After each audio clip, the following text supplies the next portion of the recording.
నేను బ్రతకాలి, నేను బ్రతకాలి, అందరికన్నా ఎక్కువగా బ్రతకాలి, ఏకంగా 150 సంవత్సరాలు బ్రతకాలి. ఇది ప్రపంచ ప్రఖ్యాత డాన్సర్ మైకేల్ జాన్సన్ కళ. ఆ కళ తన జీవితంలో సార్థకం చేయటానికి ఆయన అలుపెరడక శ్రమించాడు. ఆరోగ్యం పట్ల అతను అధిక శ్రద్ధ తీసుకున్నాడు. మైకేల్ జాన్సన్ తన ఇంటి వద్ద 12 మంది వైద్యులను నియమించుకున్నాడు. మరో 15 మంది ట్రైనర్లు ఆయన దేహదారుఢ్యాన్ని కాపాడేందుకు నియమించబడ్డారు. తిని ఆహారం, త్రాగే నీరు, మంచం, కంచం ఒక్కటేమిటి, అన్నీ పరీక్షించబడి పరిశోధించబడి అతనికి అందించబడేది. చివరకు అతడు పీల్చే గాలి యొక్క పరిమాణాన్ని నియంత్రించగలిగే సాంకేతికత అతడు కలిగియున్నాడు. ఇంకా ఆశ్చర్యకరమైన విషయం చెప్పమంటారా?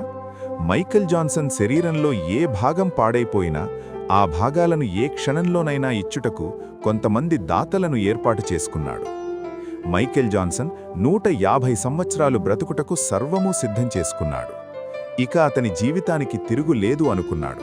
కాని అతని ఆశలు ఆవిరైపోయినవి. అతని కళ చెదిరిపోయింది. 50 సంవత్సరాల వయసులోనే గుండె పనిచేయటం మానేసింది.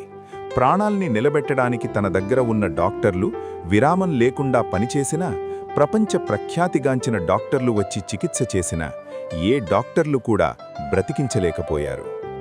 చివరకు 2029 జూన్ నెల 25వ తేదీన తుది శ్వాస విడిచారు.